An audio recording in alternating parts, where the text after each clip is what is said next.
Assalamualaikum warahmatullahi wabarakatuh, sahabat-sahabat relawan anak bangsa dimanapun Anda berada. Alhamdulillah pada sore hari ini kita diperkenankan kembali untuk berkumpul, untuk bersatu padu, bersinergi dalam memberikan sumbangsi suara dan dukungan kita kepada calon presiden kita Bapak Prabowo dan Mas Gibran. Kenapa harus Bapak Prabowo? Ini pertanyaan yang sangat jenius.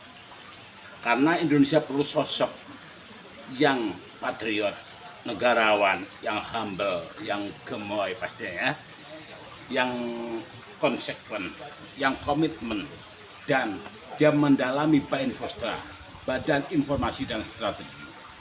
Pada sore hari ini saya menghimbau mengajak pada rekan-rekan semuanya, khususnya relawan anak bangsa dan seluruh masyarakat Indonesia, mari kita bersatu padu, satu komando, satu barisan, bersinergi, bahu-membahu untuk mencoblos dan memilih Bapak Prabowo bersama Mas Gibran menjadi Presiden ke-8 di Negara Kesatuan Republik Indonesia.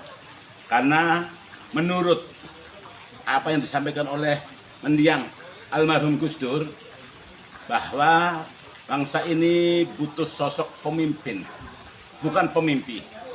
Pastinya pemimpin ini harus teruji imannya, loyalitasnya, kepeduliannya terhadap masyarakat. Alhamdulillah di sini telah hadir sosok yang dikehendaki oleh Gus Dur. Siapa dia?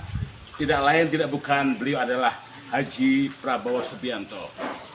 Alhamdulillah, semoga Allah memberikan panjang usia, keberkahan usia, kesehatan jasmani dan rohani kepada calon presiden kita, pastinya Bapak Haji Prabowo Subianto, untuk menjadi Presiden ke-8 di Negara Kesatuan Republik Indonesia.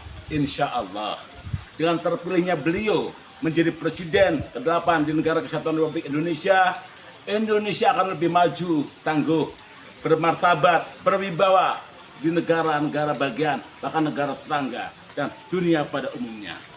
Alhasil, Indonesia akan lebih maju, lebih bermartabat, akan lebih berkarisma ketika nanti dipimpin oleh Bapak Haji Prabowo Subianto didampingi oleh Mas Gibran. Karena bahtera negeri ini, samudera yang sangat luas, perlu seorang nahkoda yang tahu peta dunia, peta laut, peta kemaritiman. Makanya saya sekali lagi menegaskan pada rekan-rekan semua yang hadir di sini untuk selalu bersatu padu, satu komando, satu kalta, satu putaran, Prabowo Gibran untuk Indonesia. Prabowo Gibran satu putaran, insya Allah Indonesia adil, makmur, tangguh, dan maju.